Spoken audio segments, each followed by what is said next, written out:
అఖిలభువనదీపం భక్తచిత్తాభ్యసూర్యం సురగుణమునిసేవ్యం తత్వమస్యాదిలక్ష్యం హరిహరసుతమీశం తారకబ్రహ్మరూపం శబరిగిరినివాసం భావయే భూతనాదం.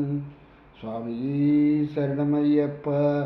ప్రియమైన ఆత్మబంధువులారా, ఆశ్రితం వారి సౌజన్యంతో భక్తి అనేటువంటి యొక్క కార్యక్రమంలో మనం ఈ రామలక్ష్మణుల విశ్వామిత్రుడితో పాటు రావటం, వచ్చినటువంటి రామలక్ష్మణులను వెంట పెట్టుకొని మిథిలా నగరానికి వెళ్ళటం,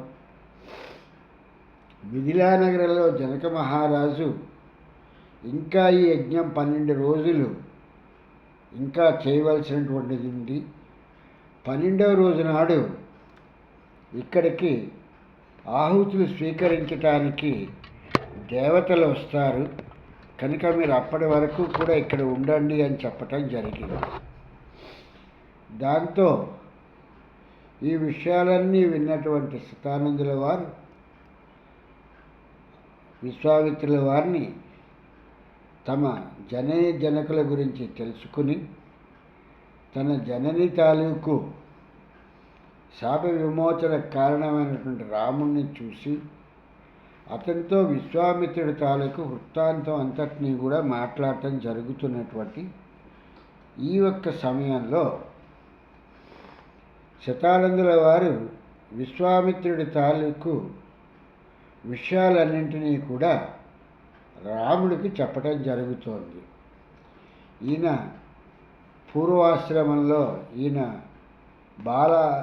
చాలా బలశాలి అయినటువంటి రాజు. అదే కాకుండా ప్రజల్ని కూడా కన్న బిడ్డల్లాగా పాలించడం జరిగింది. ఒక యక్షోణి సైన్యాన్ని తీసుకుని ఆ యక్షోణి సైన్యంతో ఈయన దేశ సంచారం అంతా కూడా చేయటం జరిగింది. ఆ చేస్తున్నటువంటి సమయంలో భూమండలం అంతా తిరుగుతూ నదులు, నదాలు, పర్వతాలు అన్నింటినీ దాటుకుని వశిష్ఠుల వారి ఆశ్రమానికి రావటం జరిగింది. వశిష్ఠుల వారి ఆశ్రమాన్ని చూసిన తర్వాత విశ్వామిత్రుల వారు, మీ శిష్యులందరూ మీ మాట వింటున్నారా? ఈ చెట్లన్నీ కూడా మీకు చక్కని ఫలపుష్పాలను ఇస్తున్నాయా అని ఇలా కుశల ప్రశ్నలు అడగటం జరిగింది. ఈ మాటలు విన్న తర్వాత వశిష్ఠుల వారు కూడా, రాజా, ప్రజలందరూ మీకు కప్పం కడుతున్నారా? మీ ధనాగారం బాగుందా? మీ పుత్రులు పౌత్రులు అందరూ కూడా కుశలమేనా? కుశల ప్రశ్నలన్నీ అడిగిన తర్వాత ఈయన ఇచ్చేటువంటి అతిథి మర్యాదలన్నింటిలో కూడా విశ్వామిత్రుల వారు సంతసించడం జరిగింది. ఈ సంతసించి ఇక నా దారిని నేను నా ఒక రాజ్యానికి వెళ్ళిపోతాను అని చెప్పేసని విశ్వామిత్రుల వారు వశిష్ఠుల వారితో అనటం జరిగింది. ఆ సమయాన్ని పురస్కరించుకొని ఈ యొక్క వశిష్ఠుల వారు, విశ్వామిత్ర, మన ఇద్దరం కూడా ఇప్పుడు చాలా ముఖ్యమైనటువంటి స్నేహితులంగా తయారం కాబట్టి ఇప్పటిదాకా నీ ఒక రాజు అనుకుని చెప్పి మాత్రమే నేను నీకు ఆతిథ్యాన్ని ఇచ్చాను. ఇప్పుడు మనం మిత్రులుగా ఉన్నాం కాబట్టి నీకు మళ్ళీ నేను అతిథి సత్కారం కాకుండా మిత్రుడికి చేయవలసిన సత్కార్యాలు చేసి పంపిద్దాం అనుకుంటున్నాను కనుక ఉండవలసినది అని చెప్పేసి అనేటప్పటికీ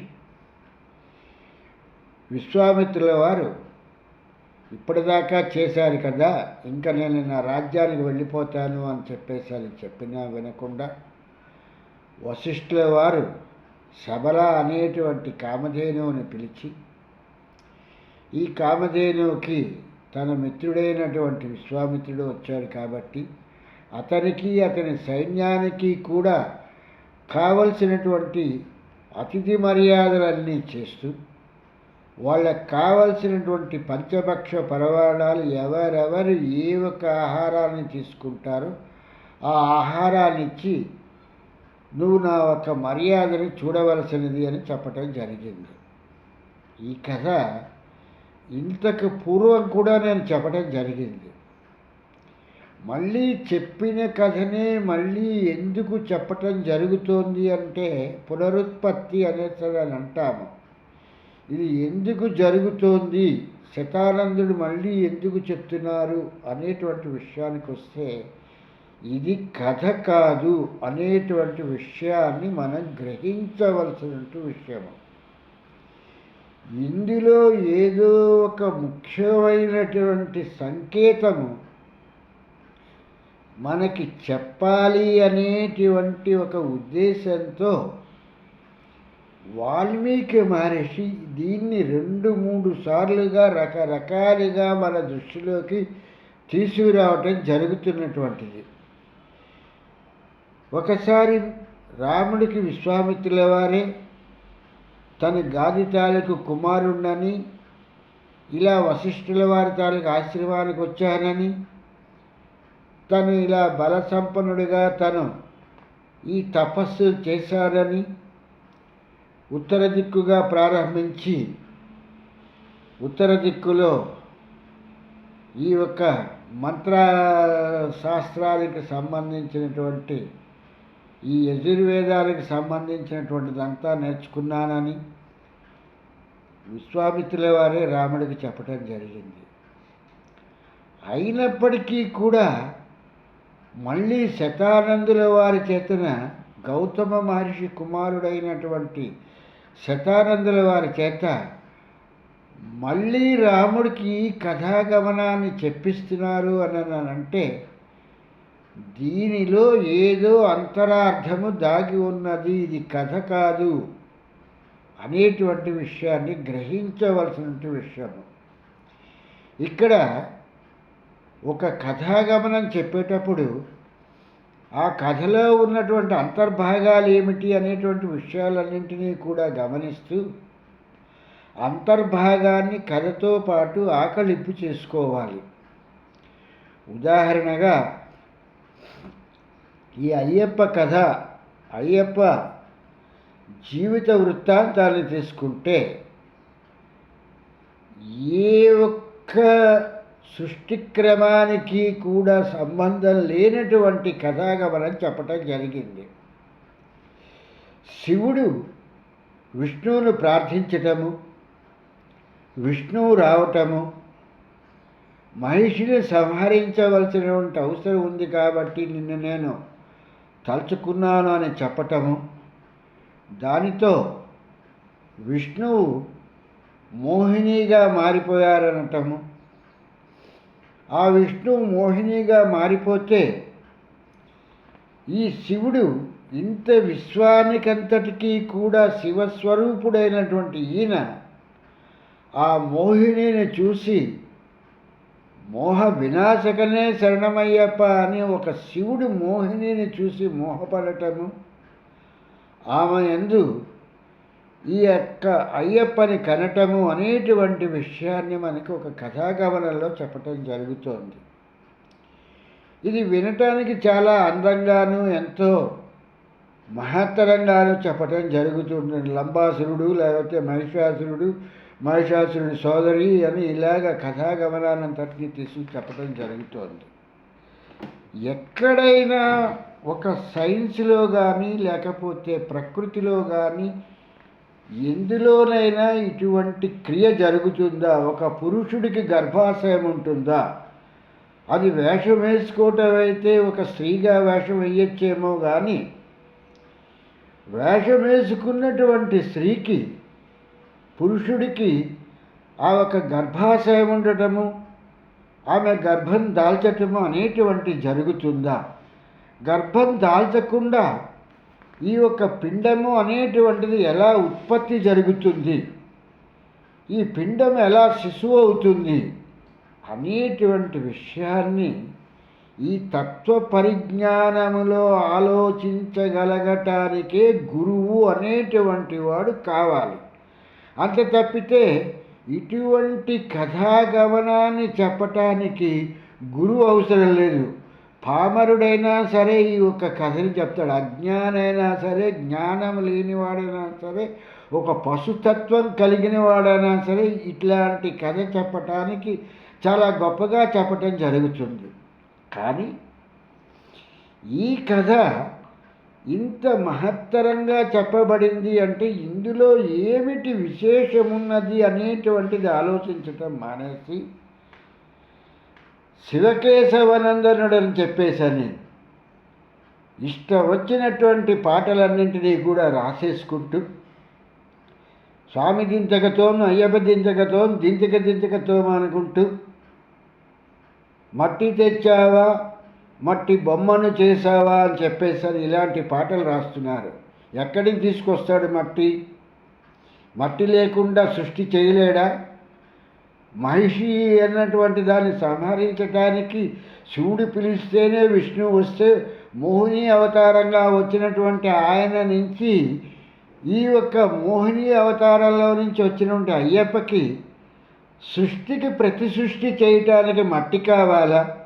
మూర్ఖపు లక్షణాలు, మూర్ఖపు పాటలు, తెలివి తక్కువ పాటలు అనేటువంటివి వీళ్ళ మూర్ఖత్వానికి, వీళ్ళ అజ్ఞానానికి, అంధకారానికి కల్పించేటువంటి ఈ పాటలు వింటూ ఉంటే ఇంకా వీళ్ళలో అజ్ఞానము అనేటువంటిది ఎంతవరకు ఉన్నది అనేటువంటి విషయము తేట తెల్లంగా తెలిసేటువంటి విషయము.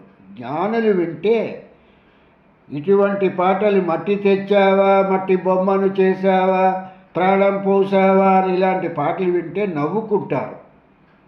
ఇది చేయవలసిన పని ఎవరు? బ్రహ్మ చేయవలసినటువంటి పనిని అయ్యప్ప అనేటువంటి ఇతను ఎలా చేస్తాడు, ఇతనికి ఉన్నటువంటి పవర్స్ ఆఫ్ ఇదేమిటి అనేటువంటి లాజిక్కే లేకుండా మన మూర్ఖత్వాన్ని, మన అవిశ్వాసాన్ని, మనలో ఉన్నటువంటి పశుతత్వాన్ని, మనలో ఉన్నటువంటి మహిషితత్వం అనేటువంటిది ఎలాగున్నది అనేటువంటి విషయాన్ని మనకి మనమే తేట తెల్లంగా తెలియపరచుకోవటానికి అన్నట్లుగా ఇక్కడ ఈ యొక్క పాటలు ఇలాంటివన్నీ పిచ్చి పిచ్చివన్నీ రాసుకుని పాడుకుంటూ స్వామి దించకతో, అయ్యప్ప దించకతో అని చెప్పేసి ఎగరటమే మిగులుతోంది తప్పితే జ్ఞానంగా గురువు దగ్గర నుంచి నేర్చుకున్నటువంటి జ్ఞానంతో ఏంటి? ఒక విష్ణువుకి శివుడికి ఎలాగ ఈయన ఉద్భవించాడు, దీనికి తగినటువంటి తత్వ పరిజ్ఞానం ఏమిటి అనేటువంటిది అవసరం లేదు. గురువుకి అవసరం లేదు. జ్ఞానం లేని గురువు పశువుతో సమానమే. జ్ఞానం లేనటువంటి ఆ ఒక గురువు తాలూకు శిష్యుడు కూడా, వీడు కూడా పశువు కాబట్టి వీడు కూడా ఒక లేగ దూడ లాంటి వాడు కన్నె స్వామి అని చెప్పేసి అన్నందుకు కన్నెగానే ఉండిపోతున్నాడు ఈ స్వామి. అంత తప్పితే తత్వ పరిజ్ఞానాన్ని ఆలోచించగలిగేటువంటి స్థితి లేదు. కానీ ఇక్కడ రాముడు అవతార పురుషుడు. ఒకసారి విశ్వామిత్రుల వారు తన తాలూకు పూర్వజన్మ వృత్తాంతానంతటినీ కూడా రాముడికి చెప్పటం జరిగింది. అదే కథా గమనాన్ని మళ్ళీ తీసుకుని శతానందుల వారు రాముడికి చెప్తున్నాడు అని అంటే ఈ వాల్మీకి మహర్షి ఈ కథలో ఉన్నటువంటి తత్వ పరిజ్ఞానమేమిటి అనేటువంటి విషయాన్ని రాముడికి ఎలా చెప్తున్నారు అనేటువంటి విషయాన్ని మనం గ్రహించవలసినటువంటి విషయం. ఈ యొక్క విశ్వామిత్రుడికి వశిష్ఠుల వారు ఆతిథ్యాన్ని ఇస్తారంటే సరే అని ఒప్పుకుంటే ఈ శబల అనేటువంటి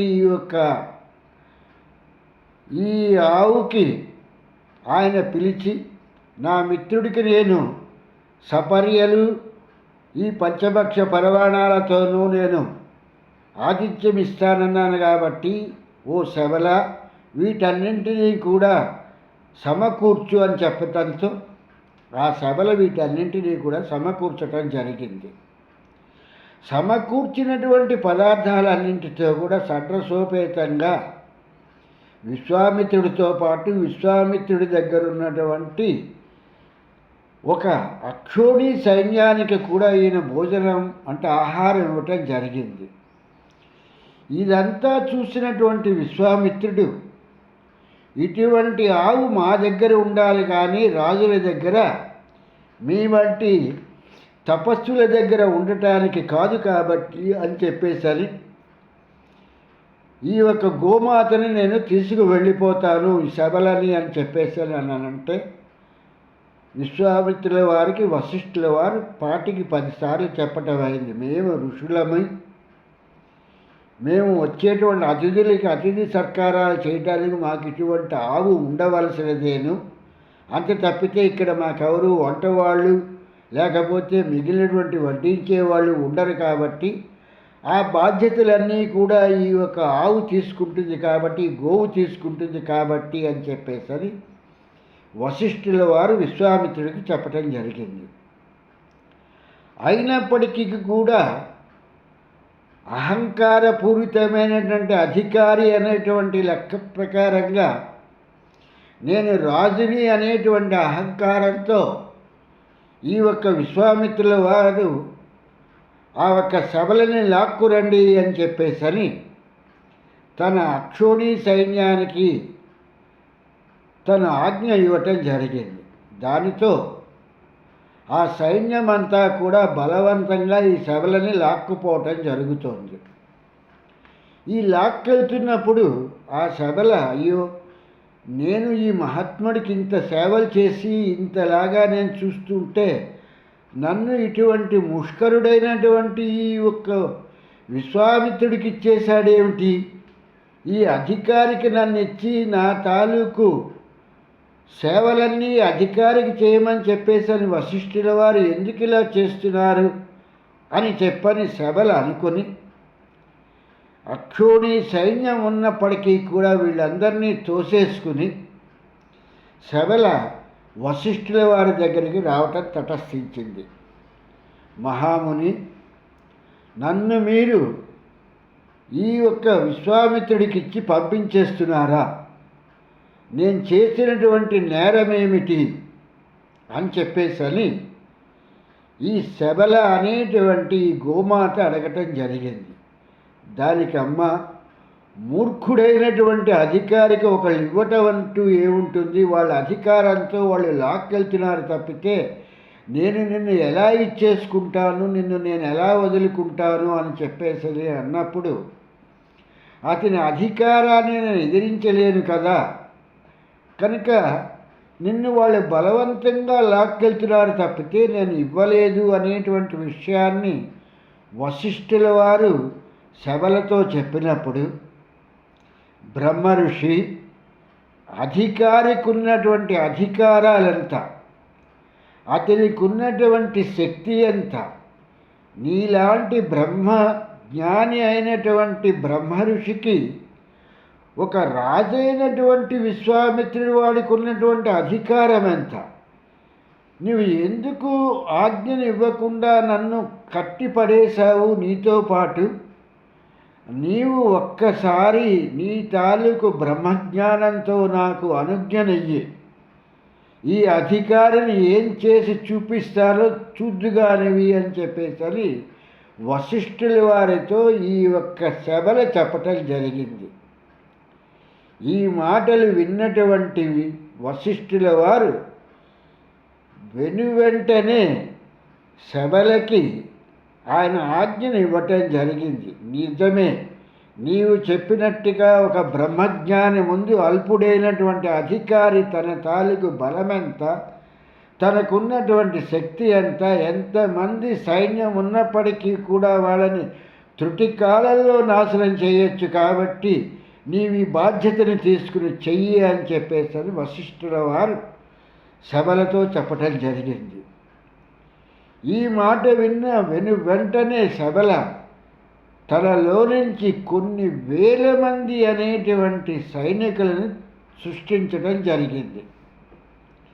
ఈ సృష్టించినటువంటి సైనికులు కత్తులతోనూ ఖడ్గాలతోనూ అన్నట్టుగా విశ్వామిత్రుడి వారి సైన్యం మీద పడి వీళ్ళు వాళ్ళని సంహరించడం జరుగుతున్నటువంటి తరుణంలో విశ్వామిత్రుడు అతి బలశాలైనటువంటి రాజు అవటం మూలంగా అతను కూడా తన ఆయుధాలను ధరించి ఈ సభల నుంచి సృష్టించబడినటువంటి ఈ ఒక్క సైనికులందరినీ కూడా దరిదాపుగా సంహరించడం జరిగింది. ఇటువంటి సమయంలో వశిష్ఠుల వారు మరొక్కసారి సభలను చూడటం జరిగింది.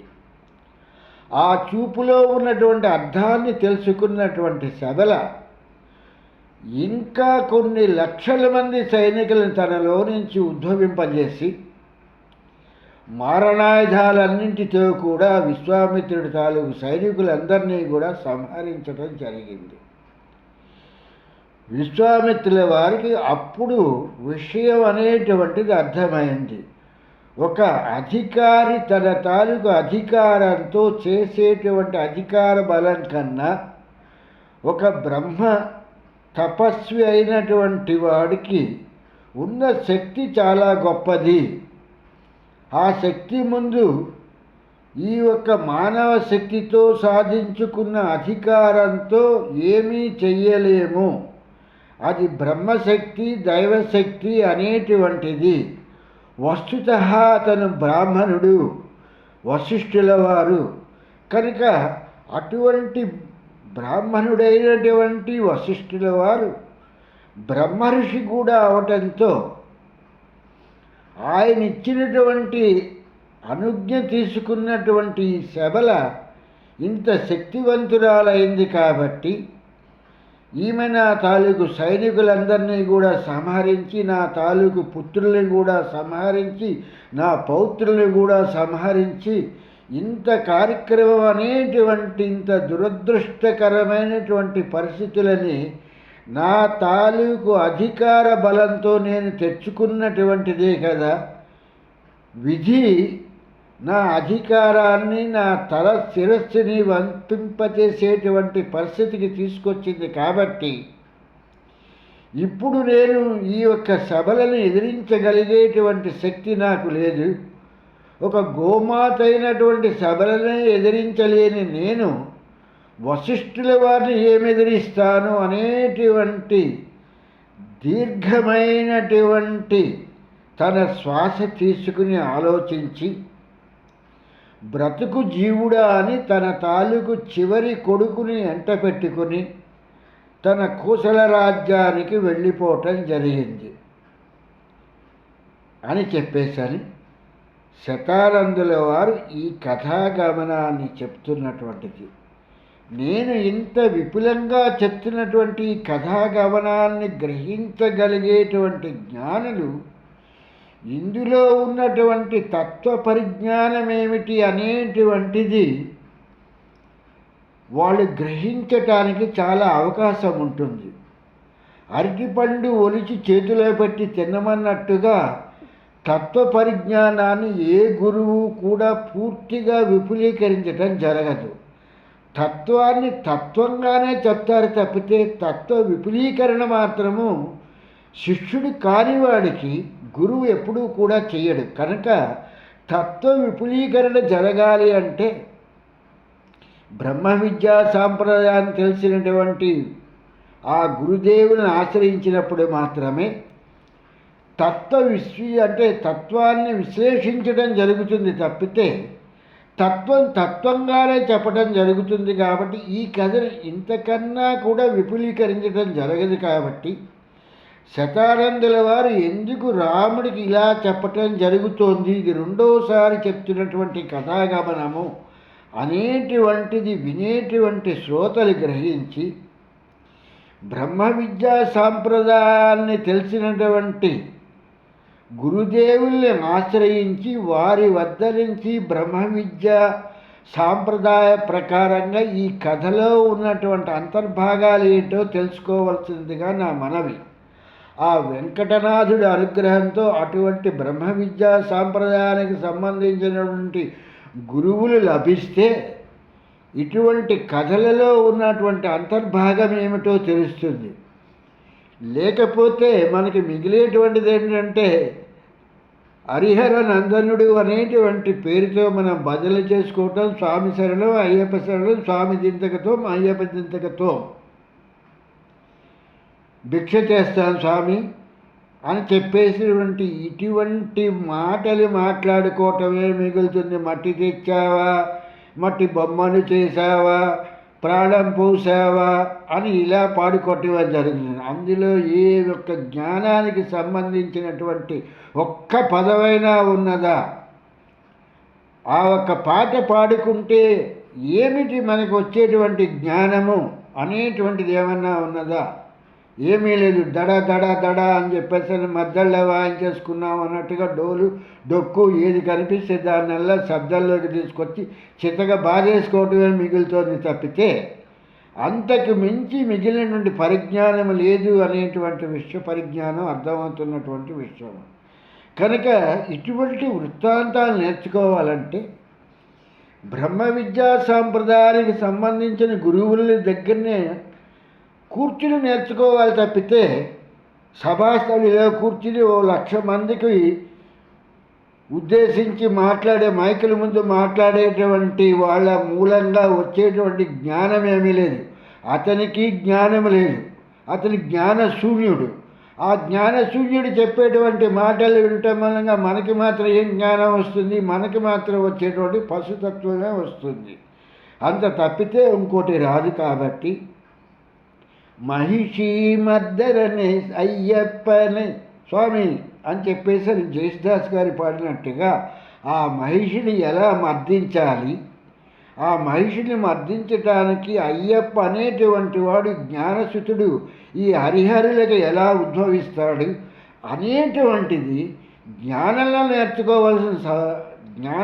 నేర్చుకోవాల్సిన విషయం తప్పితే అజ్ఞాన అంధకారంలో ఎన్ని సంవత్సరాలు నేర్చుకున్నా శివుడు విష్ణువుని తలుచుకున్నాడు, విష్ణువు వచ్చాడు, విష్ణు మోహిని అవతారం ఎత్తాడు, మోహిని అవతారాన్ని చూసి వెర్రివాడైపోయి శివుడు ఆయన్ని కౌగులించేసుకుని పిల్లల్ని కన్నాడు అనేటువంటి ఇటువంటి కథలే మిగులుతాయి. కాబట్టి ఆ వెంకటనాథుడి తాలూకు అనుగ్రహంతో మనం చక్కని జ్ఞానవంతులైనటువంటి గురువులను ఆశ్రయించి జ్ఞానాన్ని ప్రసాదించవలసినదిగా ఆ హరిహరసుతిని కూడా ప్రార్థించుకుంటూ స్వామి శరణం, స్వామి శరణం, స్వామియే శరణమయ్యప్ప.